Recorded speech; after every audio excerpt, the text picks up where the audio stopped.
Realmente, se eu estiver aqui para falar de mim, não vai valer a pena, né? Não vai produzir efeito algum útil, né? Então, eu espero, né, que possa realmente o Espírito Santo falar através daquilo que Ele colocou no meu coração para transmitir. Essa mensagem que eu vou transmitir para os irmãos hoje não é nova. Eu só dei uma melhorada, né, uma repassada e melhorei um pouco, talvez, mas eu creio que talvez até algum dos irmãos aqui já tenham ouvido. Mas o título é Não Julgueis. E aí, né, eu pergunto, é mesmo? É baseado em Mateus 7, versículo 1, bastante conhecido, né? Que diz, não julgueis para que não sejais julgados. A gente ouve muito, né? As pessoas dizerem isso, você não pode me julgar, nós não podemos julgar as pessoas. E eu faço a pergunta, é mesmo? Tem certeza? Então vamos abrir lá, né, em Mateus 7, capítulo 7, vamos ler do verso 1 ao 5.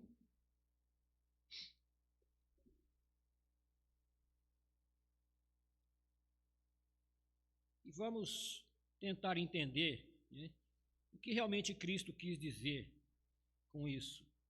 Não julgueis, né?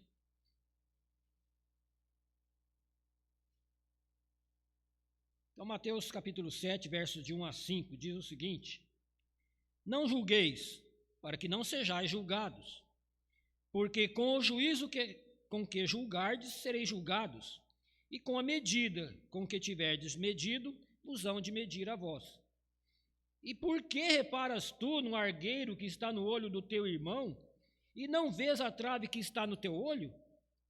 Ou como dirás a teu irmão, deixa-me tirar o argueiro do teu olho, estando uma trave no teu?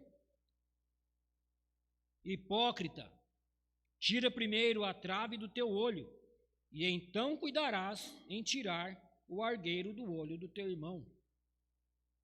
Amém? Oremos. Senhor nosso Deus, nosso eterno Pai, te damos graças pela tua palavra, pela liberdade que nós temos, ó Deus, de falar abertamente, livremente da tua palavra. Muito obrigado porque nós temos disponível a tua palavra, Senhor, para ler, para estudar, para aprender sobre o Senhor e sobre aquilo que o Senhor quer para as nossas vidas. Te peço, ó Deus, que o Senhor use o teu servo agora para transmitir o teu recado, a tua palavra, aquilo que o Senhor quer transmitir aos corações de cada um dos ouvintes. Em nome do Senhor Jesus Cristo, nós oramos, pedimos e agradecemos. Amém. Podem assentar-nos.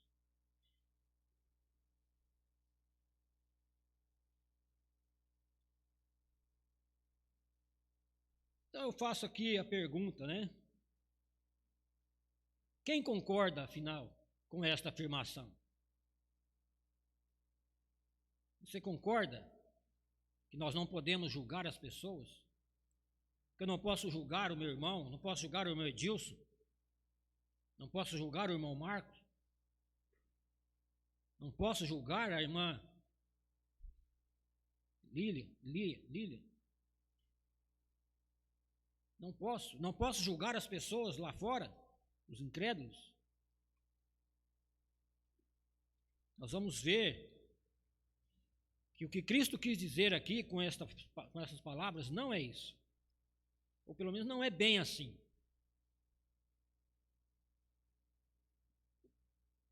Então vamos de uma vez por todas entender o que Jesus quis dizer sobre julgar as pessoas. O exercício do discernimento e do julgamento ao qual estão querendo, né, fazer parecer ou transformar em pecado, é e sempre foi fundamental para o bom andamento da convivência e da ordem das coisas no corpo de Cristo, que é a igreja. No entanto, a ideia difundida e aplaudida, muitas vezes, nos dias atuais, é o franco combate ao ato de se julgar. As pessoas ficam ofendidas quando são julgadas. Se nós pararmos para pensar, é exatamente o que eu estou fazendo aqui agora. Eu estou julgando vocês, os que estão me ouvindo. Se formos considerar como errado julgar simplesmente, nenhum pastor poderia, nenhum padre, ninguém poderia ocupar o púlpito para transmitir a palavra de Deus. Porque toda vez que ouvimos a palavra de Deus, estamos sendo julgados. Então é pecado? Como eu já disse, depende da circunstância. Essa ideia de não poder julgar, na grande maioria das vezes, tem sido fundamentada erradamente sobre os ensinos de Cristo, registrado nas Escrituras Sagradas. Isso talvez a pior parte é essa, né?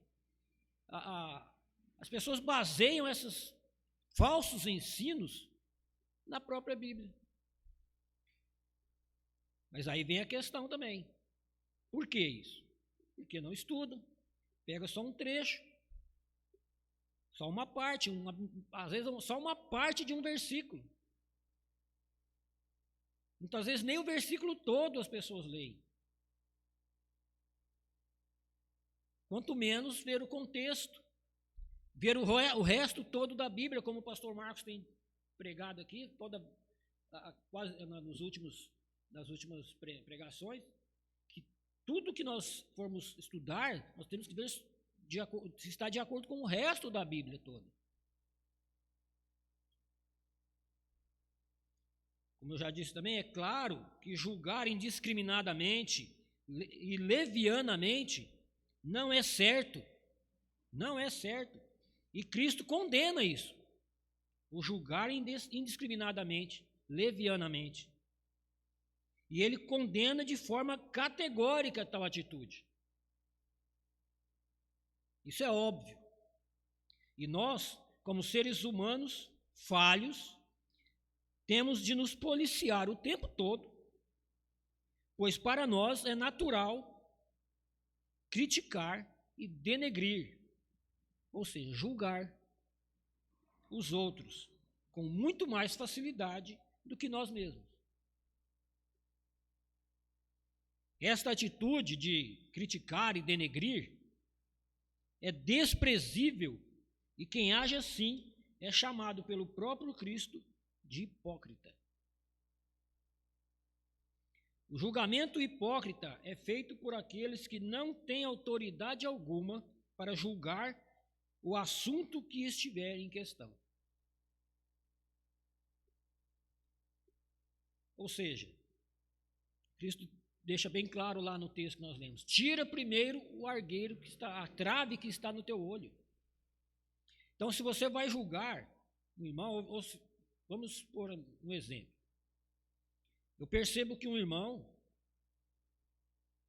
o Crisley, por exemplo, ele está fazendo alguma coisa errada, ele está em pecado. Ou por ignorância, ou sabendo, né, tendo ciência de que está errado. Mas qual é a minha obrigação como irmão? Por amor, porque isso exige amor também, né? Eu vou chegar para ele e falar: irmão, olha, você está fazendo isso, está errado. Se ele pensar, levar ao pé da letra somente o versículo 1 de Mateus 7, ele vai: não, mas você não pode me julgar não. Que negócio é esse? Está escrito lá, Mateus 7:1.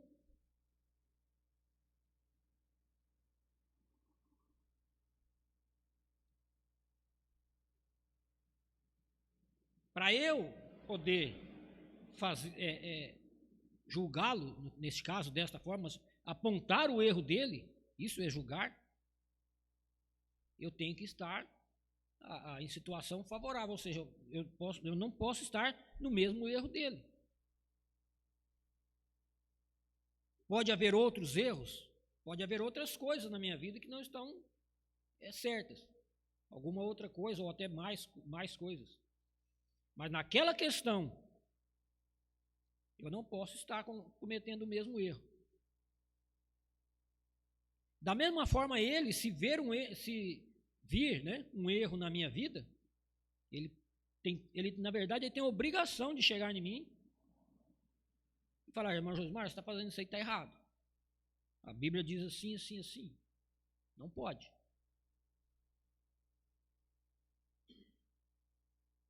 Mas, como nós vimos, ele não pode estar no mesmo erro que ele está julgando. Aí é hipocrisia. A trave que Cristo falou, né? Aqui no caso pode ser só ignorância mesmo.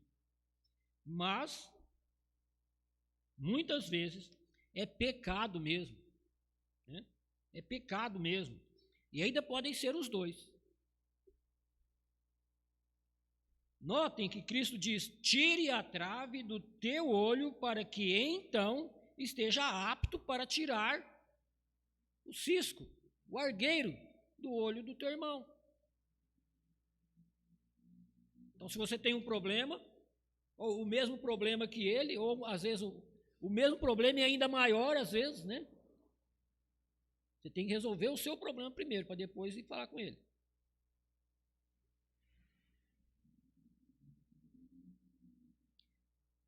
Notemos que Jesus não condena o ato de tirar o cisco do olho do irmão. Que isso é julgar. E sim, a atitude hipócrita, desprovida de amor, de condenar alguém sem que tenhamos autoridade alguma para fazê-lo. Isso é hipocrisia. Isso sim, Cristo condena.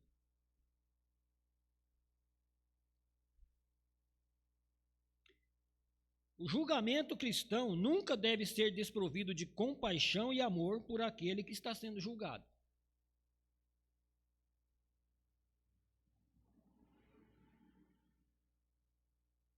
Alguém abra para mim Romanos 14, versos 3 e 4. Romanos 14, verso 3 e 4.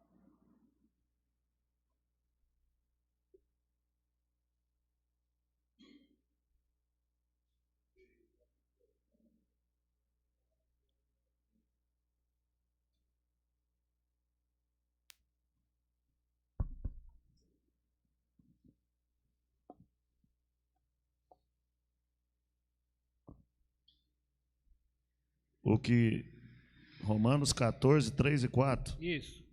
O que come, não despreze o que não come.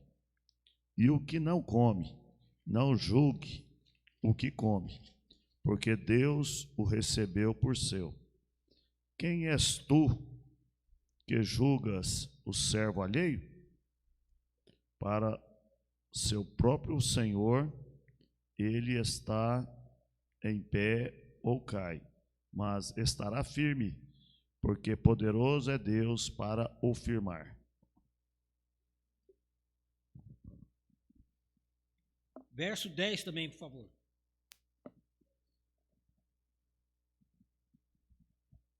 Mas tu, porque julgas teu irmão? Ou tu também, porque desprezas teu irmão?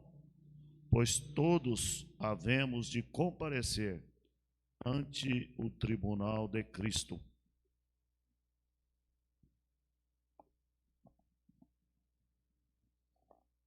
Completando aqui, o verso 13 diz: assim que não nos julguemos mais uns aos outros, Antes seja o vosso propósito não pôr tropeço ou escândalo ao irmão. Mais uma vez, parece que o autor de Romanos está dizendo que nós não podemos julgar. Mas no contexto, nós formos estudarmos mais aprofundadamente, nós vamos ver que ele está dizendo que nós não podemos tecer aquela crítica, né, que vai colocar a pessoa para baixo, que vai diminuir a pessoa, o irmão. É isso que ele está dizendo. O julgar não deve ser feito de forma que nós vamos diminuir a pessoa, sabe? Humilhar a pessoa. Não. Deve ser feito com amor. Tiago 4, 11 e 12.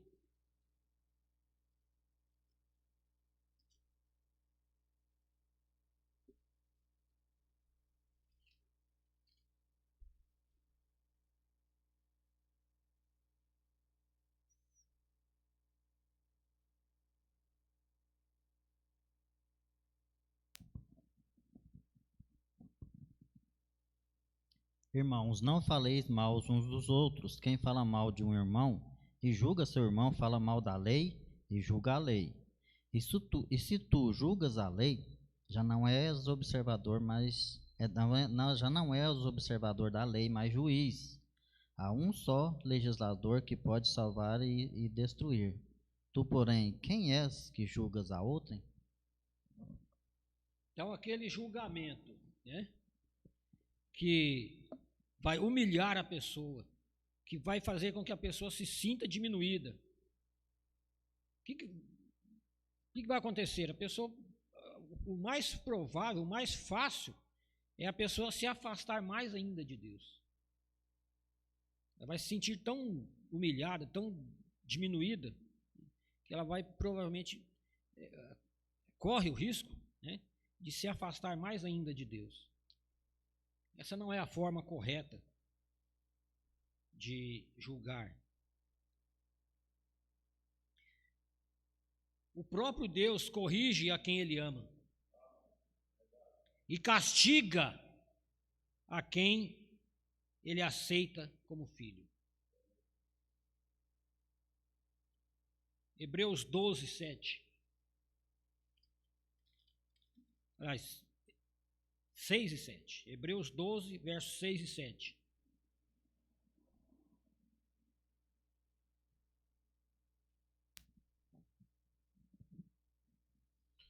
Porque o Senhor corrige o que ama e açoita a qualquer que recebe por filho.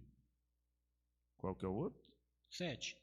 Se suportais a correção, Deus vos trata como filhos, porque que filho há a quem o pai não corrija? Então, irmãos, dizer que Jesus condena todo e qualquer julgamento é uma infantilidade mimada de quem busca um espaço inexistente nos ensinos bíblicos para avalizar ou validar suas práticas erradas. O próprio Cristo combate a postura infantil dos judeus de sua época e ordena: julguem segundo a reta justiça. Alguém lê para mim João 7, 24. João 7, 24.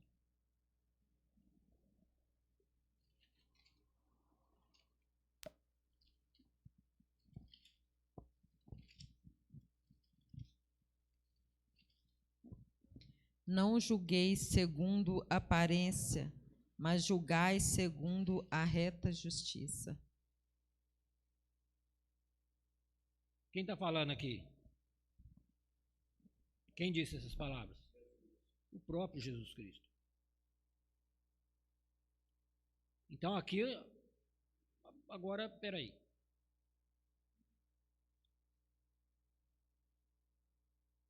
Eu fiquei confuso aqui agora, né? Mateus 7,1, Jesus diz: não julgue, não julgueis. Aqui ele diz: não julgueis segundo a aparência, mas julgai segundo a reta justiça.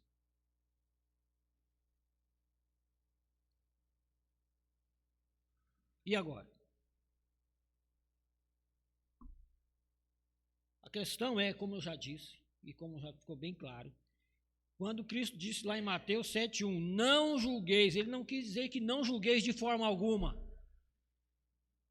Ele quis dizer não julgueis de forma errada.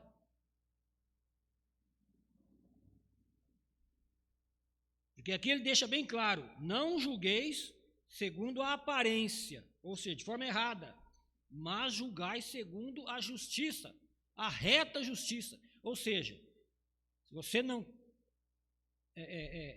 está no mesmo erro, se você está em condições de julgar, você deve julgar com amor para ajudar o irmão que está no erro e não para diminuí-lo. Isso é julgar segundo a reta justiça.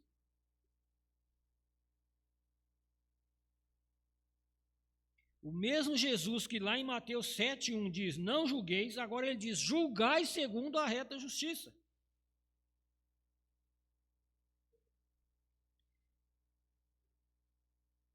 Então, como eu disse, parece confuso, né? Cristo está se contradizendo aqui? Nunca, jamais. O que acontece é, como eu já disse, as pessoas não estudam corretamente a Bíblia.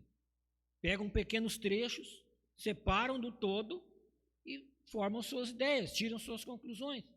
Não leem o resto, não leem muitas vezes nem o resto do versículo, quanto menos o texto inteiro, a Bíblia toda.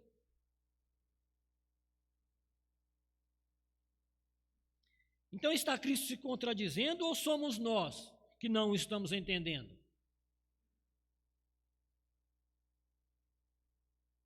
Ele está se contradizendo ou é você que não lê a Bíblia corretamente? Que não estuda a palavra? Que pega apenas os trechos interessantes, aqueles que me interessam, que me agradam?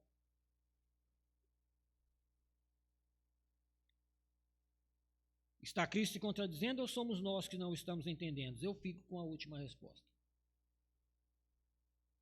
Se estudarmos honestamente a Bíblia, veremos que somos ordenados a combater falsos mestres e falsos ensinos, e administrar e sujeitar a terra como bons mordomos.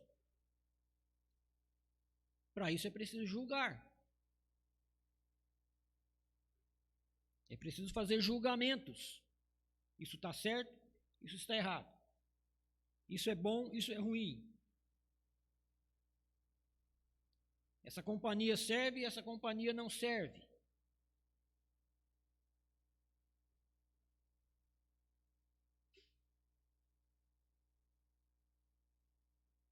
Trata-se de uma tarefa grandiosa e para cumprirmos essas coisas, julgar é e sempre será imprescindível.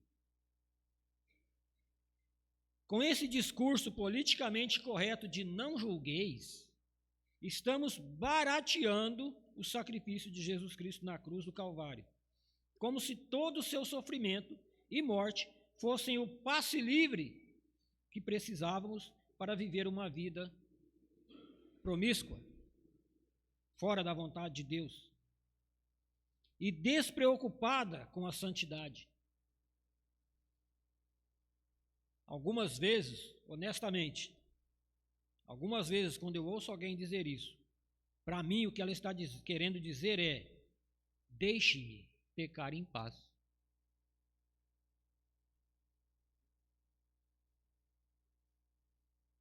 Mais do que qualquer outra coisa.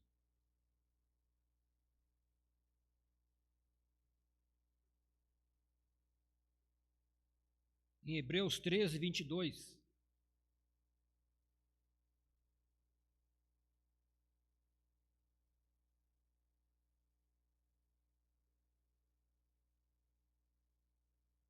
Hebreus 13, 22.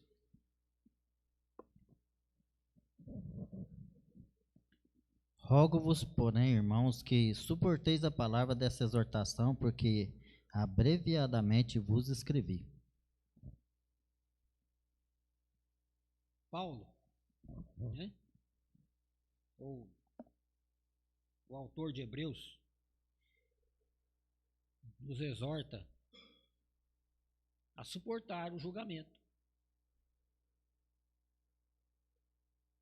E digo mais, irmãos, mesmo que seja que alguém chegue para você de forma errada e aponte algum erro, se você é cristão, se você quer agradar a Deus, se esse é o teu interesse, a tua vontade, mesmo assim, você vai receber como correção divina.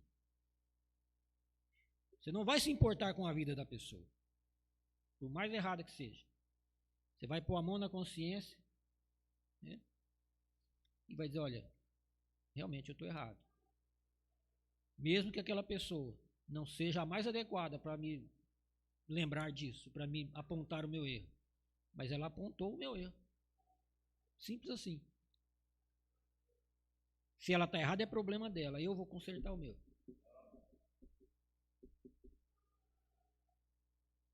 E esse verso fala de rebeldia, né? O contexto aqui é rebeldia. Nós não podemos ser rebeldes.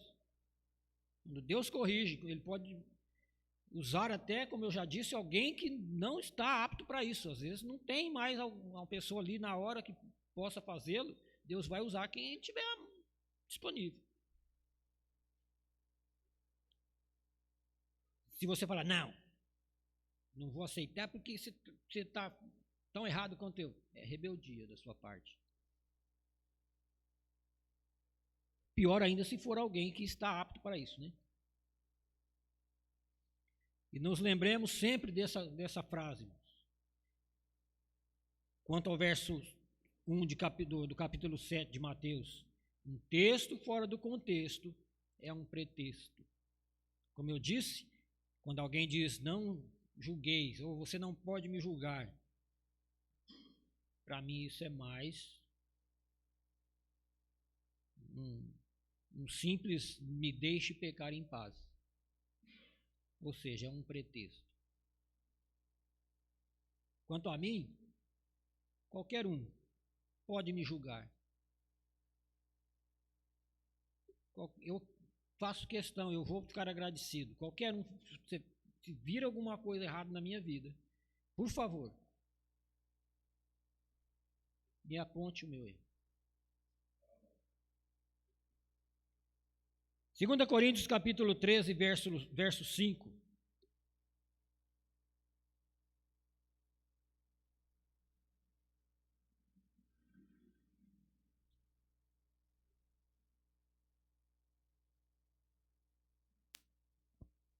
Segunda Coríntios capítulo 13, verso 5.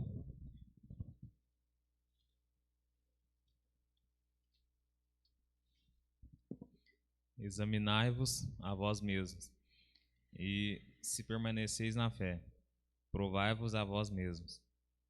Ou não sabeis quanto a vós mesmos que Jesus Cristo está em vós, se não é que já estáis reprovados. Examinai-vos a vós mesmos.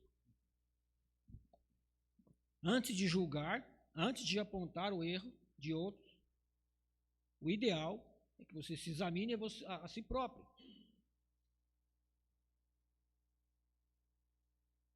E se for corrigido, e se for julgado, no caso, alguém apontar o seu erro, pensa, né? Examine-se também. Poxa, será que é isso mesmo? Deixa eu ver ali na Bíblia, na palavra de Deus. Nossa, eu estou errado mesmo. Deus, me perdoa. E vai lá e agradece o irmão. Me ajudou. Eu estava errado e a sua palavra me ajudou a corrigir o erro na minha vida.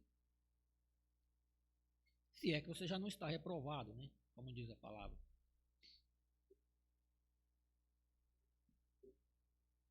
Primeira Tessalonicenses 5:21.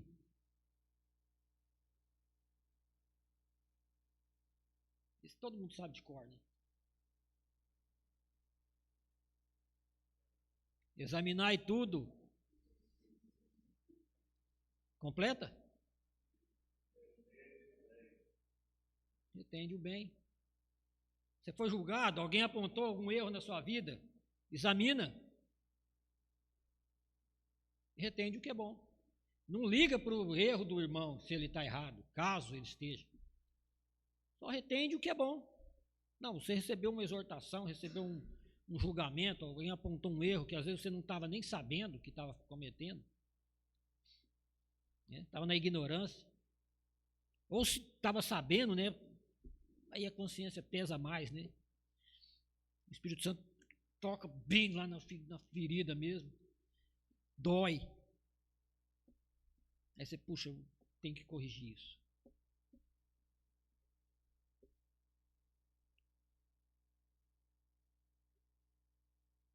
Sinceramente, esse pensamento de, como eu disse, é uma desculpa para pecar em paz, né? O tal do não me julgue. Sinceramente, esse pensamento me assusta. O plano de Deus não é e nunca foi sacrificar o seu Filho, Jesus Cristo, para que o homem pudesse ficar livre e tranquilo para praticar seus pecados sentindo-se perdoado. Que é o que, infelizmente, muitos fazem hoje em dia. Muitos vivem assim. Pecam à vontade, fazem um monte de coisa errada e acham que estão perdoados, porque Cristo já morreu na cruz mesmo.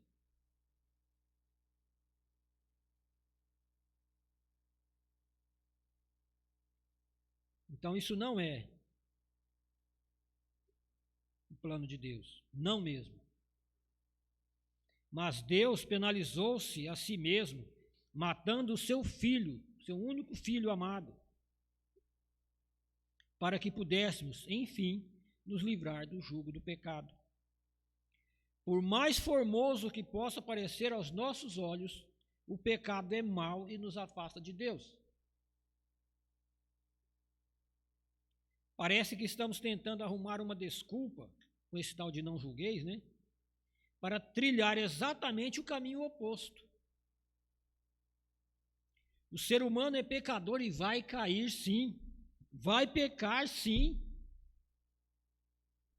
E justamente nesta hora, temos de ser ainda mais amorosos e gentis com aquele que cai, estendendo-lhe a mão de socorro. Olha, irmão, você está fazendo errado, isso não agrada a Deus.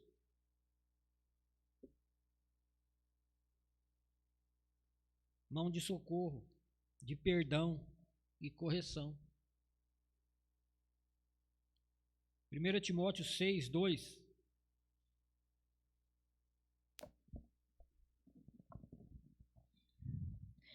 E os que têm senhores crentes, não os desprezem, por serem irmãos, antes os sirvam melhor, porque eles que participam do benefício são crentes e amados, isto ensina e exorta. Eu não tenho certeza que era esse versículo mesmo, não. Acho que eu anotei errado aqui.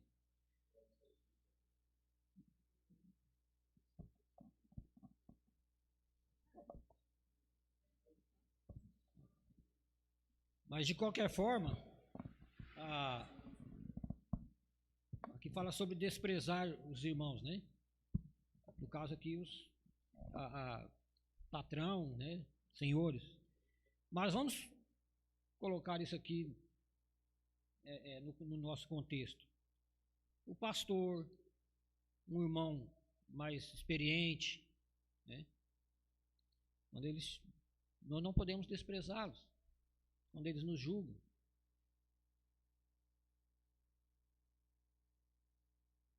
Tito 2,15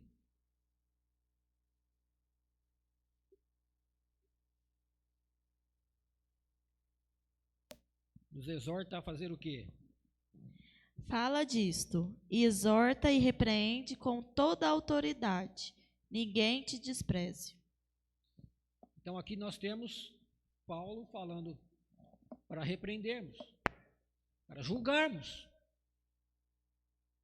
Aliás, eu não me lembro agora qual foi a cidade, mas eu me lembro que numa ocasião, Paulo e Pedro, né? Estavam conversando com alguns irmãos não judeus, né? Aliás, estava Paulo e Pedro. Quando chegaram outros irmãos de Jerusalém no mesmo local, e Pedro afastou-se daqueles irmãos não judeus. E Paulo disse, dissimulado. Paulo julgou Pedro, chamou ele de dissimulado, de hipócrita. Paulo, o próprio apóstolo Paulo, julgando o apóstolo Pedro.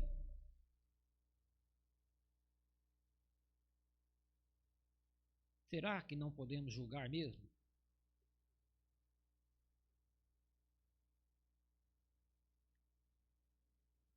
Segundo Timóteo 4:2.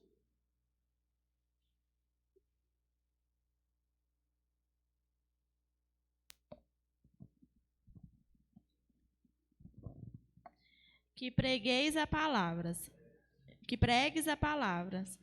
instes a tempo e fora de tempo, corrijas, repreendas, exortes com toda longanimidade e doutrina. Como eu já disse, pregar a palavra, pregar a mensagem de Deus, é julgar. Isso deve ser feito a tempo e fora de tempo. Instar significa chamar atenção, corrigir, julgar, a tempo e fora de tempo. Ou seja, em qualquer ocasião. Redarguas, repreendas, isso é julgar. Exortes, é julgar. Você não pode repreender nem exortar se você não fizer um pré-julgamento. Ou seja, o irmão João Paulo está fazendo uma coisa errada, eu vejo que ele está fazendo, eu estou julgando, ele está fazendo uma coisa errada, eu estou fazendo um julgamento. Eu vou lá, vou exortá-lo, vou mostrar para ele que ele está cometendo um erro. Com toda longanimidade. O que é longanimidade? Paciência, ânimo longo, né? Paz, calma e doutrina. Doutrina. Dentro da Bíblia. Não é com a sua ideia, não é com o que você acha, é com a Bíblia. Palavra de Deus. Irmão, aqui na Bíblia diz o que você está fazendo está errado. Aqui em tal lugar assim, assim.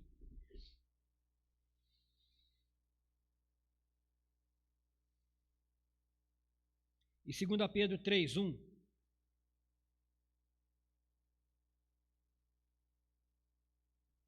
O apóstolo Pedro aqui, né?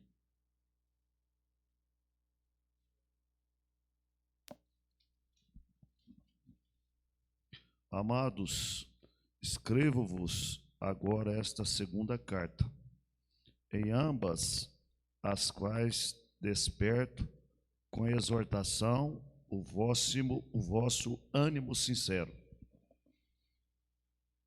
O que é exortação, então? Julgamento. Julgamento. O apóstolo Pedro julgou os irmãos para exortá-los.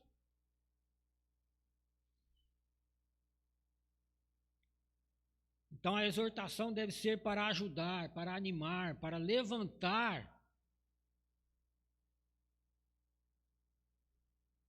E não para desprezar, diminuir, envergonhar, humilhar. Não, não é assim. No entanto, não é porque temos de ser amorosos que faremos vistas grossas e seremos condescendentes com o erro. Vamos aceitar, né? Ah, não, temos que amar, né? Uma das coisas, me lembro nesse caso, quando nós saímos lá da Igreja Batista Bíblica, né, que fomos lá para a Igreja missionária, Batista Missionária, uma das coisas que me fez sair de lá foi justamente isso. Era amor demais. Aí os erros, as coisas erradas estavam ficando para lá.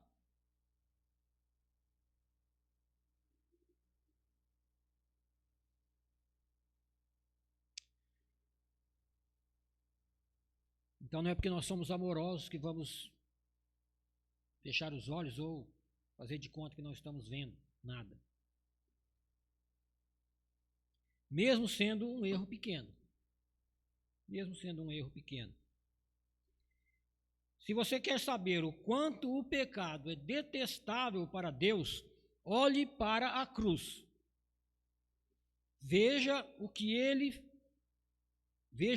fez Cristo, seu filho, seu único filho, padecer por causa do seu e do meu pecado. Se você quer saber o quanto Deus ama o ser humano e quer que ele se livre do salário do pecado, ou seja, Deus ama o ser humano e quer que ele se livre do salário do pecado. Se você quer saber o quanto, olhe para a cruz. Olhe para a cruz. Deus não ia entregar Cristo para morrer da forma como ele morreu, se o pecado fosse uma coisa à toa, se não fosse grave, se não fosse perigoso, e se ele não nos amasse.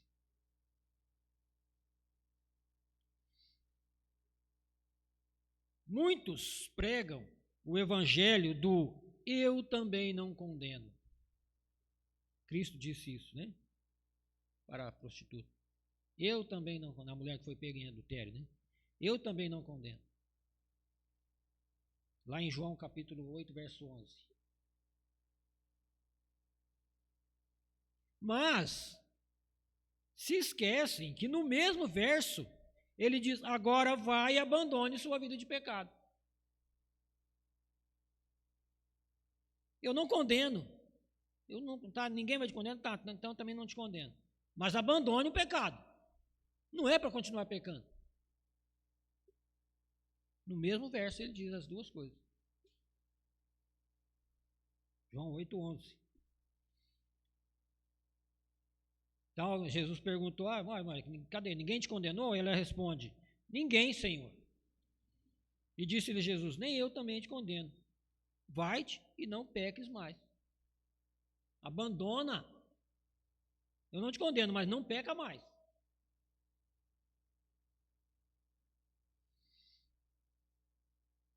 É preciso entender que essa segunda afirmação também é carregada de amor, bondade e cuidado de Deus. Cristo só pôde dizer àquela mulher: eu também não a condeno, porque sabia que muito em breve ele padeceria horrores numa cruz pelos pecados que ele não queria condenar naquele momento. Ele ia sofrer horrores em pagamento dos pecados dela. Alguém teria que pagar aquela conta. E ele estava disposto a isso. O Filho de Deus ofereceu sacrifício alto demais para que vivamos conformados à lama do pecado. É importante refletir que, na grande maioria das vezes, crescemos e aprendemos muito mais com as dificuldades e tempestades da vida do que com os momentos de bonança. Correção é dádiva. Correção é dádiva. Seguir a Cristo implica em constante luta contra a nossa natureza pecaminosa. Como eu já disse, nós vamos pecar, sim. O homem peca, sim. Nós vamos pecar em algum momento nós somos falhos, nós estamos sujeitos a isso. Infelizmente, aqui nessa terra, neste mundo, nesta vida, nós somos sujeitos a isso. Nós não somos perfeitos ainda. Então nós vamos pecar. Seguir a Cristo implica em constante luta contra a nossa natureza pecaminosa. Foi sempre assim. O apóstolo Paulo já dizia aos coríntios: antes subjugo o meu corpo e o reduzo à servidão, para que, pregando aos outros, eu mesmo não venha, de alguma maneira, a ficar reprovado. 1 Coríntios 9, 27. Eu luto o tempo todo contra a minha natureza. Quando eu vejo Paulo falando assim, eu penso: o que sobra para mim? O que sobra para mim? Vejo muita gente falando por aí que Deus é amor. E Deus é amor.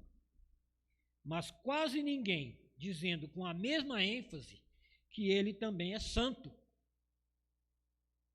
E como santo, ele não suporta o pecado, ele não aceita sujeira, a sujeira do pecado.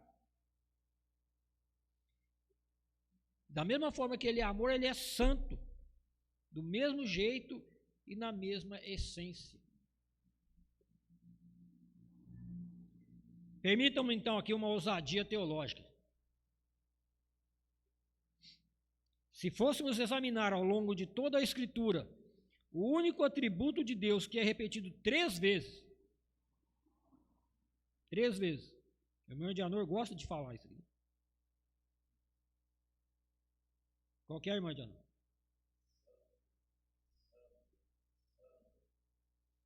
É o único atributo na Bíblia toda que é repetido 3 vezes. No entanto, a maior ênfase nós damos ao amor de Deus. Né? Está errado? Não vou dizer que está errado, mas temos que observar a santidade de Deus também. Em nenhum lugar vemos Deus sendo chamado de justo, justo, justo. Ou amor, amor, amor. Mas Deus é justo. É justíssimo. E Ele vai tratar o pecado como o pecado deve ser tratado. Servimos a um Deus que é santo, santo, santo, e seu amor não existe, nunca existiu, em detrimento da sua santidade. Portanto, por mais dolorido que seja, que nos alegremos nos momentos em que formos julgados, segundo a reta justiça. Este será sempre um grande sinal de que Deus nos ama e quer o melhor para nós. Que combatamos, sim, em nosso meio, a prática leviana do julgamento hipócrita, desprovido de amor, que não aponta para a glória de Deus e para a recuperação do próximo. Tal comportamento deve ser banido do nosso coração e da nossa prática. Mas que também nos posicionemos de modo a trazer maior lucidez e coragem para este tema, que tem sido grosseiramente manipulado, em detrimento de interesses que não atendem em absoluto os interesses do reino de Deus.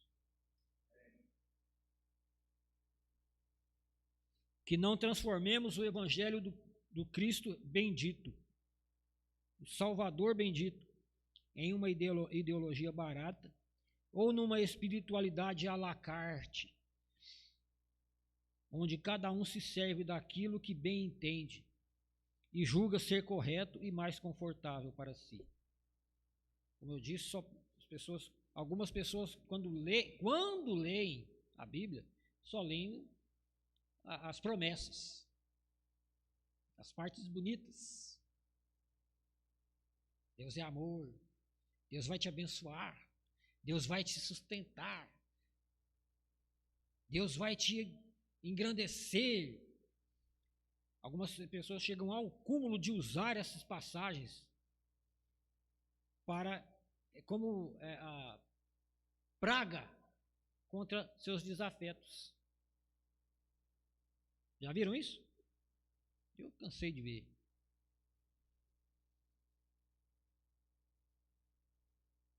Aliás, já perceberam que todos nós julgamos todo mundo e todas as coisas o tempo todo? O tempo todo. Nós estamos fazendo julgamentos. E exigir que alguém pare de julgar é uma contradição lógica e, ao mesmo tempo, uma hipocrisia. Aliás, é uma pergunta, né? Vocês já perceberam, né? Que isso é uma contradição lógica e, ao mesmo tempo, uma hipocrisia? Porque nós fazemos isso o tempo todo e é necessário para que as coisas aconteçam, para que as coisas andem, né? Para que o reino de Deus ande, ele cresça. É preciso julgar. Que tenhamos maior profundidade, coragem e maturidade em encarar as questões sérias que compõem a nossa realidade, sempre em amor, para a glória de Deus, e zelosos pelo próximo. Às vezes é bem difícil, mas nunca foi tão necessário. Para terminar, quero deixar esse versículo. 1 Coríntios 6, 5.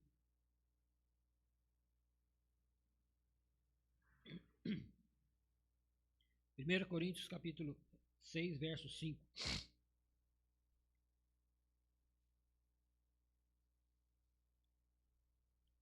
Para vos envergonhar, o digo. Para vos envergonhar, o digo. Não há, pois, entre vós sábios, nem mesmo um que possa julgar entre seus irmãos?